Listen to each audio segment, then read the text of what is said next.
Sa mga ka-tech vloggers, mga subscribers, bago at saka luma, mga supporters, mga dumaan, dumalaw, ta bumisita sa channel, lahat ng mga viewers, secret viewers at silent viewers, magandang araw. So dito tayo sa speaker, no?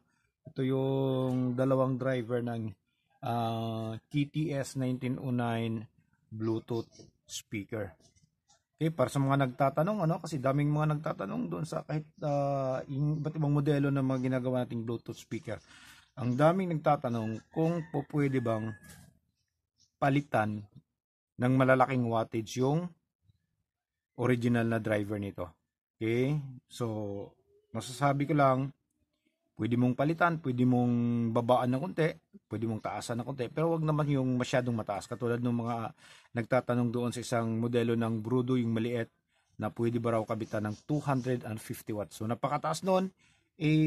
Ang wattage lang naman na ginagamit dito sa mga ganitong driver ay nasa 30 watts lang. Okay? 30 watts, tapos yung kanyang impedance, 3 ohms, merong ibang modelo 4 ohms at meron namang yung pinakamababa ay nasa 2 ohms.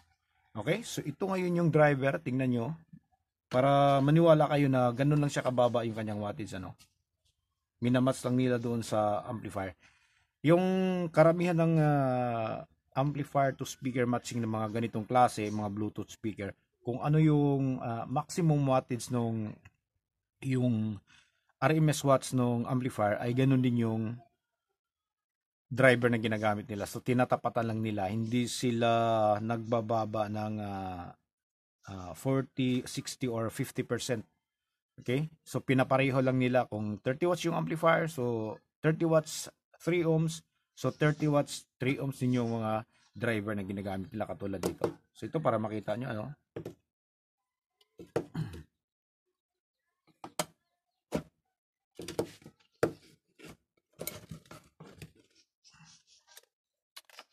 Okay, so ayan siya. 8 inches.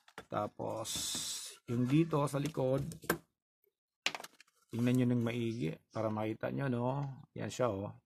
So, 3 ohms, 30 watts. Ganito lang. So, pwede bang i-upgrade? Pwede bang palitan? So, pwede. Pwede kang magpalit nito ng, pwede mo siyang, yung pagpapalit ng ano, ng pagpalagay natin 20 watts or 15 watts. So, hindi po downgrade yan. Pwedeng matatawag pa rin na upgrade basta't magandang klase. Magandang klase ng driver yung ipapalit mo. Okay? So, pwede mong palitan to ng 15 watts, 20 watts, o kaya up to 40, 50. So, pwede pa rin. Pero, ito talaga yung ang pinaka the best talaga na ipapalit mo dito ay ito. 30 watts 3 ohms or 30 watts pababa. From 15, 20, tsaka ito 30. So ulitin natin, importante yung kanyang impedance. Ayan. Yung 3 ohms. Okay, so yan. Ito lang yun, oh. Tapos pagdating naman dito sa Twitter, nakalagay dito, itong Twitter na to. So pwede kang magkabit dito ng 5 watts lang na Twitter. 5 watts, 10 watts, 20 watts. Okay? So mababa lang naman to eh. Tsaka dito, itong kabuuang speaker na to, ito lang yung may laman. Ayan. Ito lang yung may laman. Ito wala to. Blanco to. So, pwede mong tabasin yung takip nito at pwede mong lagyan ng isa pa. So, katulad nito, yung gusto ng may-ari, ipapalitan niya to ng mas malakas na amplifier. Ito pa rin yung gagamitin natin.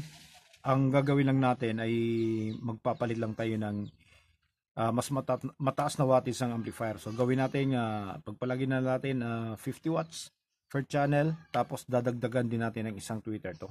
So, hindi na valid kung hindi niya magagamit yung rechargeable battery kasi gusto niyang gamitin sabay as a home system, yung permanente na, yung nakasaksak sa kuryente, gagamitin niya, yun lang.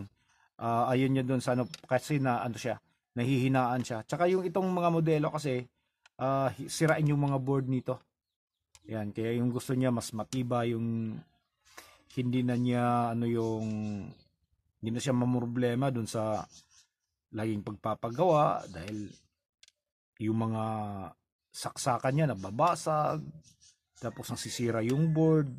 Okay, so maraming problema. Gusto niya ng palitan nung medyo matibay, tsaka mas malakas. Yan. So ito yung mga susunod na project na gagawin natin dito. So hanapan muna natin siya ng at least 50 watts siguro na amplifier. 50 maximum na yung 80 or 100 watts. Ayan. Okay, so nakita nyo na, no? So dito sa likod, para makita nyo pa, para malaman nyo na wala talagang laman yung isang tweeter.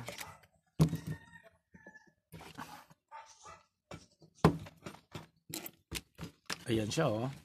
Okay. Ayan lang ang meron. Sa kabila, wala.